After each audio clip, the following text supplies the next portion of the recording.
promoting businesses and organizations to help them reach their full potential, lighting the path to the success of your business, enhancing the lives of our listeners by talking about things that matters most, helping you to shine your light emotionally, mentally, spiritually, socially, and physically, spreading positive vibes.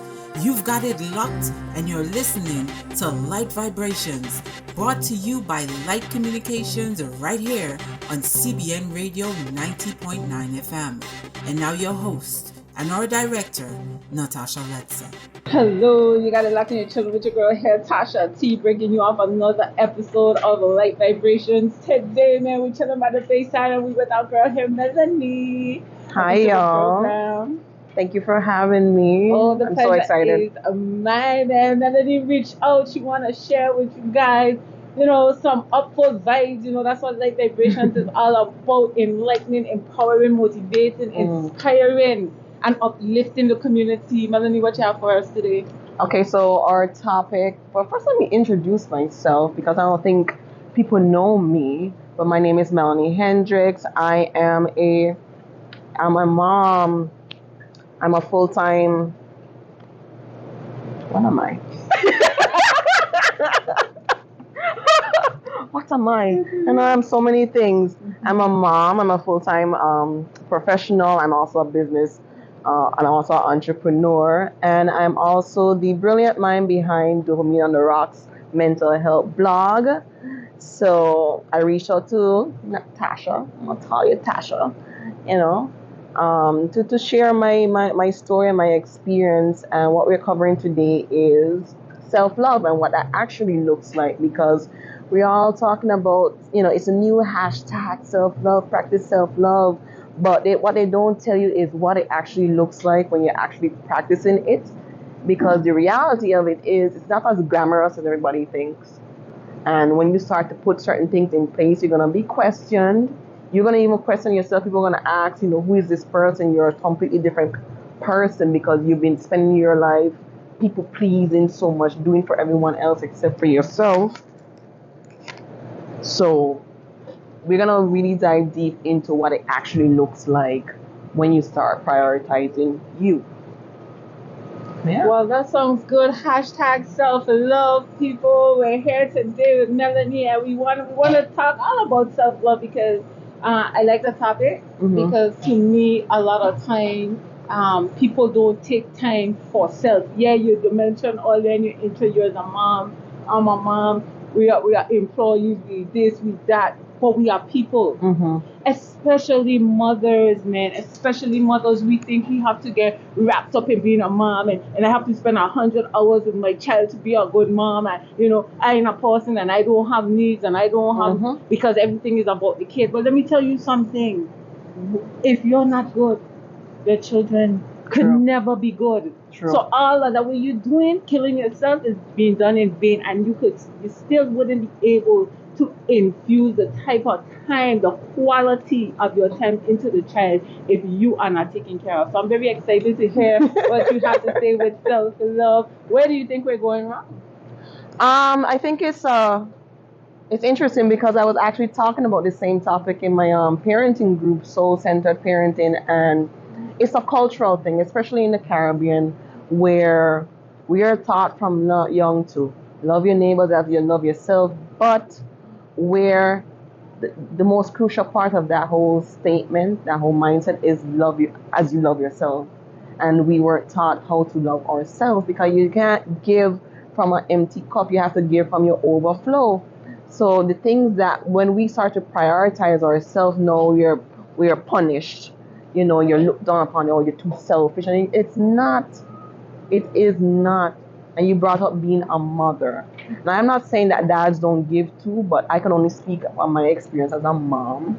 And I was sharing in my parenting group that an article that I was reading where it says that when a woman becomes a wife and a mother, she gains an additional 7 hours of work, and a man loses 1 hour. So could you imagine that? So if you're doing for everybody, because when I just introduced myself, the first thing I said, I'm a mom. And then I have to struggle to think, okay, well, what else am I doing? And I listed everything else that I was doing for everyone else. So that's also something that I know, like, as I'm speaking with you, I'm recognizing all the things I'm doing for everyone else. So if me a mom alone, remember they already tell you that being a mom is like having 2.5 jobs. And you gain it and being a partner, so you gaining a whole 7 hours work after you working for everybody else. And you putting that time for yourself. When you have. That's an interesting perspective, and you talk about the cup, being empty. And I recall a time in my life where I absolutely ran dry. I ran empty. That's why I knew self-love and taking time for self in the midst of family, in the midst of job, in the midst of life is vital. It ain't just important. It is vital for being healthy, because this is disease. It's a disease. It's a disease of your mental. It's a disease of your physical. It's a disease of your spiritual, even of your social. Disease comes from or brings about disease. So if we work in an extra 7 hours, then we put this into perspective, Melanie. 7 hours, we already going to work for 8. And 7, that's 15. You only have 24, so when you intend to sleep, when you intend to have time for yourself. I went dry because of that same thing you're talking about. I went dry because I just had too much. What's up? I just had too much and not enough time. And when I went dry, let me tell you, I had nothing. I didn't have anything. And I wasn't trying to have anything. And I was in that state. I had to resort to save myself. I had to resort to being selfish, to attending my needs, to putting myself first. And at the point when I caught myself some years later, that's how depleted I was. I had to come, it was at least a year and a half. I had to come to realization, okay, you're overdoing it now. That's how I know I have regained my homeostasis. But you shouldn't have to go dry, because without going dry, them children were on their own, everybody want a job on their own, everything was on their own, because now my survival became the forefront of my attention.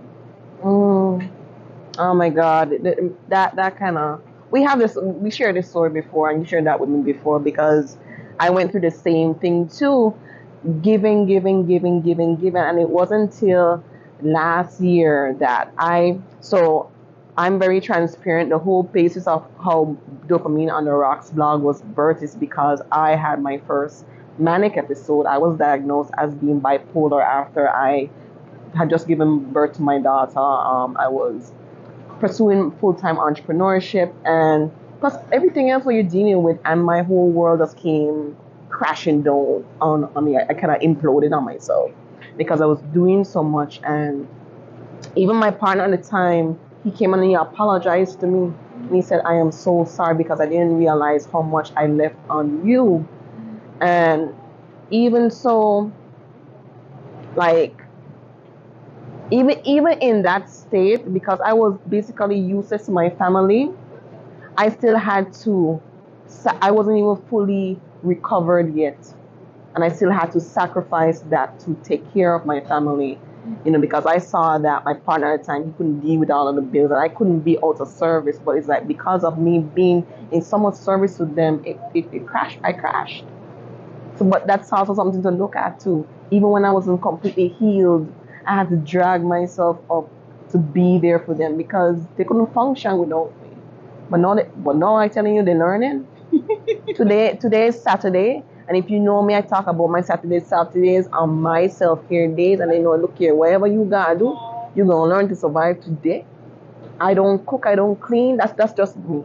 This is my day to rest. That's why I'm here with you today, and we can have this powerful conversation. This is my day to do whatever I need to do for myself, so that I could get everything started, so that I could show up powerfully for you next week. I love that. And it's like we said, self-care is very important. We done already let you know what happens when you hit rock bottom. So if you're close to hitting your empty cup, stop what you're doing and do something that you want to do. Do something that brings you joy. Do something that makes you happy. And it doesn't matter if it makes the people, as long as it's positive, as long as it's positive and it's not adversely affecting others, causing harm to somebody else.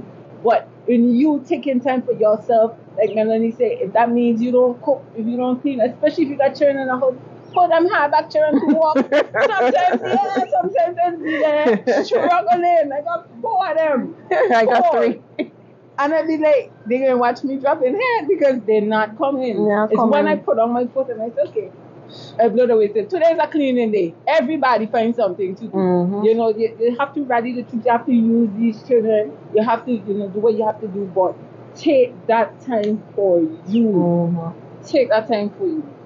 But so, like I said, when you start to put self-care into practice now, what does that actually look like? Because it's not just externally and taking a spa day and not cleaning. There's other stuff that you have to put in place. And guess what? People won't be vexed with you. So what self-love looks like is also saying no. So when mommy and auntie and cousin call you from God knows where and say, oh, I need money for someone, so, tell them no. I see people, too many people, like they will give what they don't have to appease somebody else, and sometimes you become other people's safety net. They don't care what they do in their life, because they know what, when push comes to shove, I could always call Melanie and I could call Tasha because she won't got me. Yes, you have those people, but there are people who take advantage. And also you gotta stand up for yourself because you have a life to live. So saying no to is a form of self-love. Melanie, I don't even want you going to fall back. We talk about saying no because that resonated so much with me just now. Because sometimes you do get caught up trying to please, and sometimes even me, always doing, and the minute you say no, you have an enemy. They're not gonna remember the 500 times you said yes. They're not gonna remember all the times you came through for them.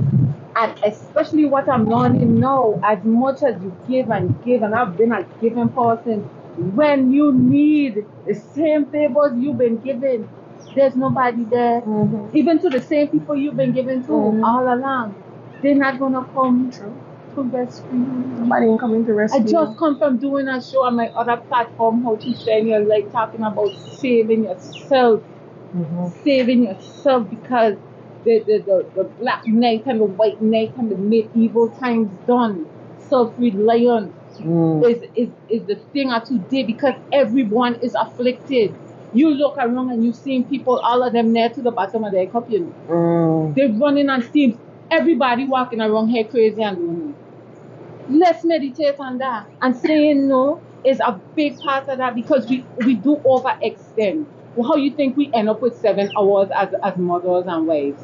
By overextending. Why when we get married, or why when we have a significant other, they lose in time and we gain in time? Because we're taking on all the burden, because at the end of the day, we feel as though if we don't do it, it ain't gonna be done.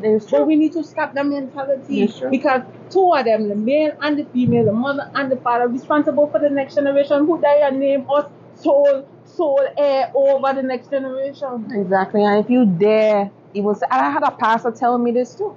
I had a pastor tell me, say, I'm being selfish, or I must give, and that's not being selfish.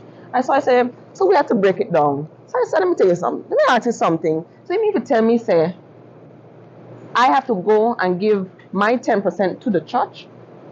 So I said, God gonna penalize me if I don't go and give my 10%. So I said, what if I skip the middleman and I just give it to the man directly? I got no, that don't count.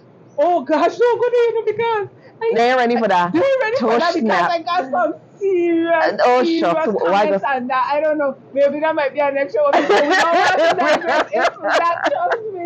Melanie, the nail on the head. But it's a cultural thing, because they also use, like I said, and it goes back to how we were taught, because one, it's a cultural thing, and the religious part of it too. They make you feel guilty for prioritizing you, and I'm here to tell you that prioritizing you is not something it's not something you're supposed to be ashamed of. Because let me tell you, I've been to a point where I was like at the bottom of the well, bottom, dead bottom, and I had two choices. I was like, I'm gonna share this story with you where I was like sitting at my window and I was like, I want to leave this earth. And if I didn't have my kids, I would have. Because I was giving so much. When the times when I would want to take for myself, the people around me who are expected to support me made me feel shame for doing that. And that's also not right. Even medical professions, me writing my blog, that was a problem. Wow. And the thing that I went through and I shared, there were people there right in my phone that I could have contacted and say, hey, I'm going through this, but there was so much shame around it. So it's like, you're damned if you do, you're damned if you don't. So part of self-care is doing despite what everybody else is saying. If you know in your heart this is something that you're doing, it's going to help not only yourself, not only and others, like what we're doing here, because it's a form of self-love and self-expression. Do it despite what everybody else out there is saying. Oh, you're sharing too much of your business. Nobody ain't gonna know. Like you said, a lot of people out there crazy and they don't even know. It's not crazy, but there are a lot of people out there who are mentally unwell and not seeking the help that they need, and out there punishing other people, shaming other people who are out there doing the steps that they need to take care of themselves. My brother, my son, you need to follow a little bit of what you're doing over here, because I'm thriving. Some days ago I was talking with my coworker, and we were talking about the straw that broke the camel's back. Yep. And a lot of people don't even realize about the power of the straw. The straw, right? So you're going around, people heaping their trash on you, you taking it, you building up. Now you all of a sudden you have trash the size of a landfill on there, but you reach your capacity, you don't even know it. And then here comes a straw, seemingly unsuspecting, and then you explode, or sometimes you implode. And that's what I'm talking about. Everybody walking around one incident away from losing it. And I've noticed that as I'm getting older too, sometimes like my rope is long. Sometimes it takes a long time to get me, at same height. A long time I could take, and then sometimes it's the smallest thing that would cause me to trigger. I'm like, listen, but this is what we're talking about, self-love. If you're not in tune to what's going on with you physically and mentally and spiritually, you wouldn't even know the kind of pressure you're under until it's too late, and that is very dangerous. And you know what? Who gets it most of the time? The children. The children gets it most of the time. Everybody on your job pissing you off. Your child ain't do you nothing. But they leave the bag in the middle of the floor. Oh gosh! Don't leave your bag there. And today when they're there, you just had enough. You had enough of the bagging.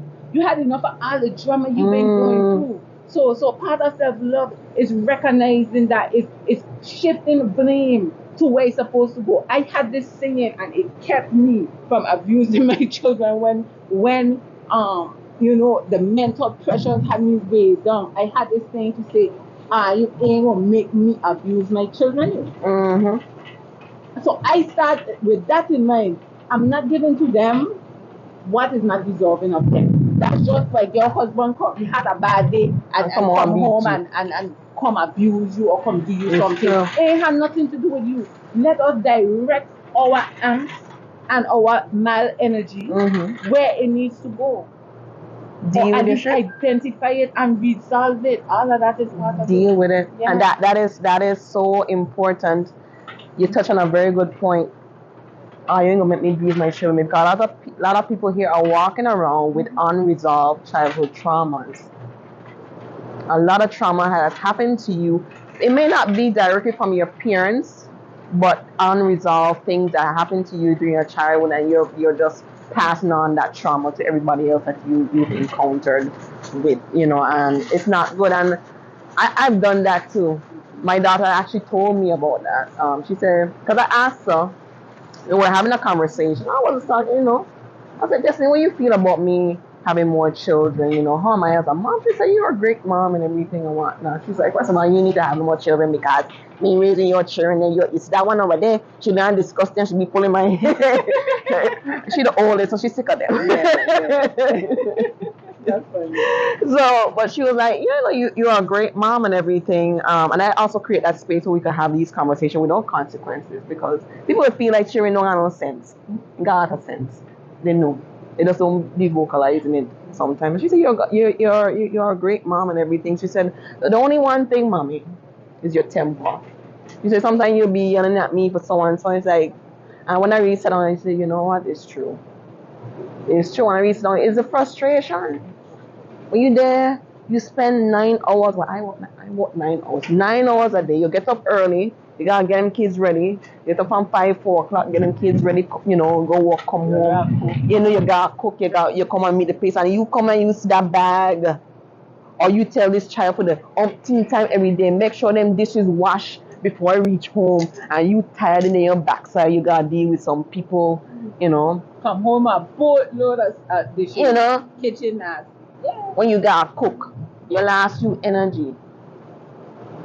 Yeah, you explode. I did a exercise with my therapist last week. We call a trauma timeline, and I'm gonna tell no lie, that made me cry. Mm-hmm. It made me cry because she had a list of some things that it's basically what trauma is like a significant physical or emotional event that really impacted you. So I had a list of these events and you gotta write down, okay, what age these happened.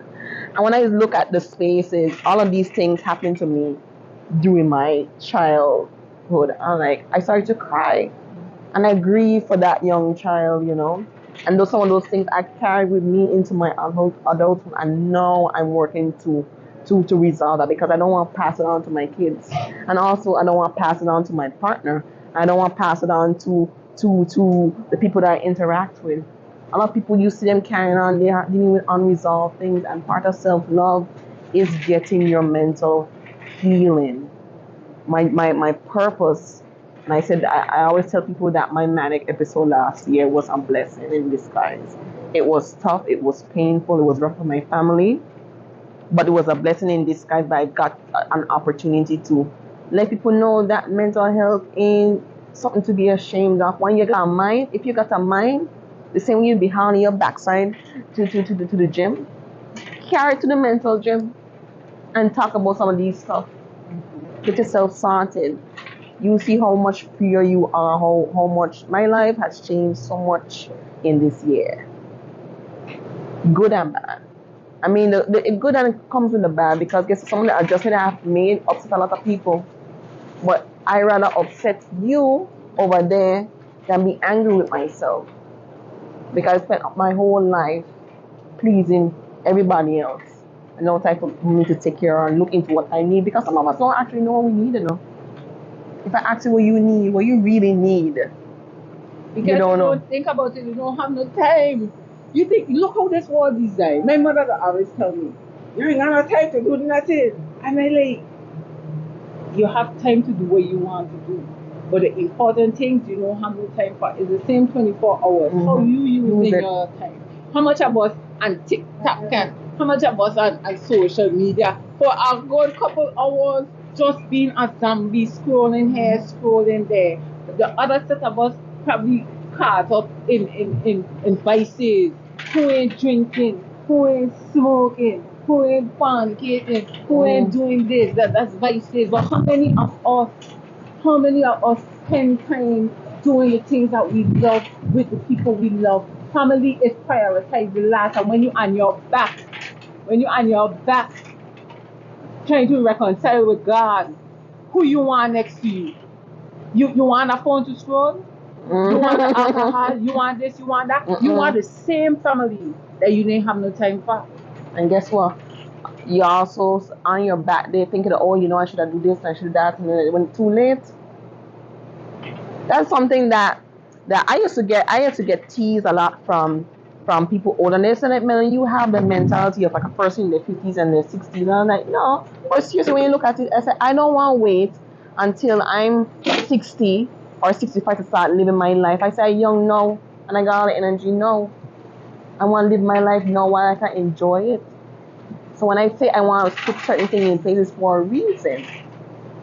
You know, I don't want to wait until I don't want to live a life with regret when I'm on my deathbed, you know, with a lot of resentment and, you know, oh my God, I should do this and I should do that. No, I want to live a whole and complete life. And living a whole and complete life means that I have to sit down with myself and say, okay, Melanie, what you really want out of life? And my life cannot be centered around you. And what I want for my life cannot be what you want for me. That's something I have to make very clear with the people around me. Is what I want for myself is for me. And you not going to live through me either. Because some of them too scared and want to project their fears onto you. And when I'm the black sheep of the family. I'm the one who would push and challenge things. I can't do that. Not because you scared, you're gonna project your fear on me and stop me in my track. My purpose and your purpose is two different. Go and find your purpose and stop interfering with mine. Well, Melanie, we got about 3 more minutes. I have time. The time flies. The time went by. Oh my God. We're having a good conversation, but I want to ask you something to your list as you were talking there. I want a part of self-love, and you can tell me how you feel about it. It's forgiveness. Oh. It's forgiveness. Forgiving yourself. Forgiving yourself first, because one thing never late is that self-condemnation. I shoulda, I coulda, I woulda, if I had no if and but and all kind of thing keeping you in the past, and then this person did that, this person is the reason this I can't do this blaming everything. This happened to me so I can't never be nothing. Like we just hold on to that and that unforgiveness. Touch on that. We got 2 more minutes. Oh yeah, this is great because I actually did this last week in the activity. When I saw everything that I went through, I was like, oh my God. And in that moment I started to cry. But then I had a moment of compassion. And I said, you have to forgive yourself, because it's some things happening, it's not your fault. But you have to forgive yourself so that you can move forward, because that self-blame, continue beating yourself, that works than the next time when you get it from the outside. Forgive yourself and move on. What did you learn from that experience? How you can do better? That's my 2 cents. That's it, and that's all right there, man. If you letting things happen to you, or if things are happening to you that you are not learning from, you know what they say, lessons learned, best practices, those are all derived from failures and things that went wrong in the past, to enhance, to enlighten, to inspire your future. So nothing that happens to you happens in vain. Nothing. Everything is part of the greater plan of the Most High. If you only look and try to say the darkness, try to say, like you said, the regrets, try to say this, try to say when you went wrong, try to say, and look for what you learned in every experience. Man, the future is bright. But you know how you know if you're not learning from your mistakes? When you repeat them. So look out for your mistakes, or else you're going to repeat it. Lighten your heart, forgive, practice self-love, direct your angst and whatever, resolve conflict. Lighten up your spirit, man. And when you lighten up your spirit, you're going to find it's going to be easy to love, and it's going to be easy to have self-love. Yeah, that's a light vibration. Got slip that one in there, coming smooth. Light vibrations. So yeah, I mean, my final thoughts, if you want to learn more about mental health, talk with me directly. You could find me on Facebook. My name is Meloney Hendricks. You can visit my website at dopamineontheRocks.com. I have a parenting group called Soul Centered Parenting. So, and if you can't find me, reach out to Tasha. She'll send you the link. Then we want to thank Melanie for coming on the program here to share, man. It was so nice. The time went so fast. But invite her back So don't worry, we're gonna bring back Melanie to offer some more upful vibes, connect with Melanie, especially with this mental health thing, man. Don't be ashamed. We're gonna touch on that on another topic. We don't even want to talk about that because that's like 3 or 4 shows one time. Shucks. So we want you to reach out, and of course, like communications and all of your public relations and marketing needs, hit your girl up. We're doing it. Check us out on TikTok, we're on YouTube, Facebook. Like and follow us, man. It's all about inspiring, educating, and motivating the community, man. We got gems and we dropping them. So once again, Melanie, thank you for coming on. Thank you so much for having me. This was fun. It was. This was fun. I enjoyed this. Okay. Glad you did. Different from writing. Thank you guys for tuning in. Remember to like and share. Have a good one. Blessings. All right. Bye. You've been listening to Light Vibrations, brought to you by Light Communications. Light Communications, your one-stop shop for all of your communications and marketing needs. From conception to completion, we offer the entire communications package.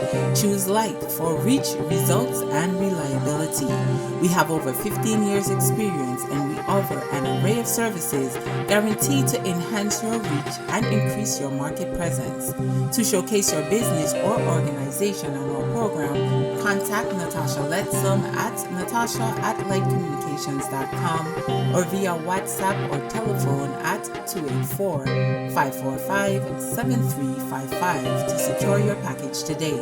Community-minded individuals with knowledge in finance, health, business, relationships, spirituality, fitness, agriculture, healthy living, parenting, or any other topic that can enhance the lives of our community are also encouraged to contact Ms. Letzum to organize an interview.